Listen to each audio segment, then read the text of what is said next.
characters, but and not necessarily playing with a initiator. But when you get to these high levels, team comp is so important. And there's the game. When I was talking to the captains earlier, and this is something I forgot to mention, the Protoss team was telling me that Canadian Legends, they were telling me that what they really are good at is the late game and the DPS heroes. And fortunately, I see a lot of their players playing heroes that don't really fit those roles as well. You do have a Kerrigan, but usually from Convict, I've seen him go with a Drake or maybe a Rancor.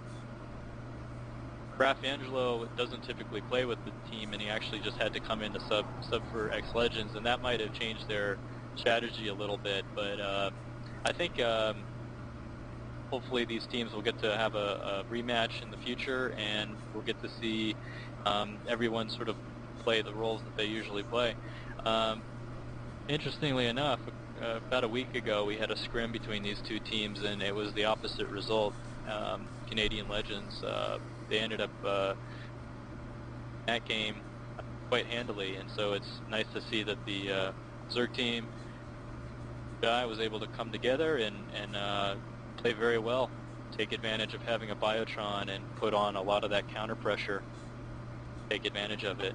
The other big thing to note is that the Zerg team, Carry, the Vorpal, got an early pyre, and using that pyre, taking the Aeon, pressing that small kill advantage. I think the Zerg team was only up like 6 or 7 kills at that time, but Zerg team took the boss.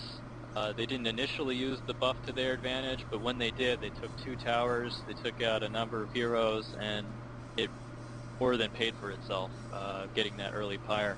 So I think that's something that could have happened a little bit differently, is the Protoss team maybe could have had their Kerrigan go mid, or change up the item decisions by the carry, so that they could have that early pyre and sort of counteract the advantage that the take. Yeah. Comments, though, yeah. sir? No, I mean, looking at these items here at the end of the game, Brandon for the Protoss team, his bio went Mantle first, while for the first time I've seen Ion's bio went Coat of Arms, and that's kind of geared towards increasing the damage output of his minions, I'm assuming. What are your thoughts on that? Well, I play with Ion a lot, and he likes to go Carapace and Coat of Arms on Biotron. It obviously you get the passive time scale bonus for yourself, so that you can constantly spam your Claymore and your Q, get a faster ulti. It helps your minions push the towers, which is definitely good. And then also when you're near your team, you're giving that benefit to your whole team, which is definitely a plus. Might not be the best item. It might make sense to have a second hero on that team, have a coat of arms, only because the Biotron is not going to be with the team all the time. And most of that game, it was really the Biotron putting pressure on one side of the map, with the rest of the team putting pressure on a different side of the map. I do like the coat of arms quite a bit. It kind of has a similar effect to the mantle. The only difference is you don't get the armor, and you don't get that passive burn. Passive burn you can pretty much ignore. Although it is really good in a bio on bio fight, because if one ultis you can just burn the civilians down. So from that perspective, I could see where Brandon may have been going with that. But I think Coat of Arms makes a lot of sense, and they were ahead, and I can't fault their build. Yeah, I'm really surprised. Chan did really well too to stay alive. He had a Synergizer as well as a Nullifier, which is always important to have.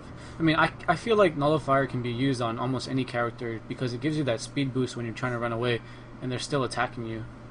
Yeah, absolutely. And I think also Chan's skill build, he likes to get the evasion on the defense tree, and then also get the last stand, if I recall correctly, and that really makes his hero quite tanky, and that's really important, because if you're playing a key support hero, being able to constantly put out spam your spells on the enemy team and not die if you get out of position is important.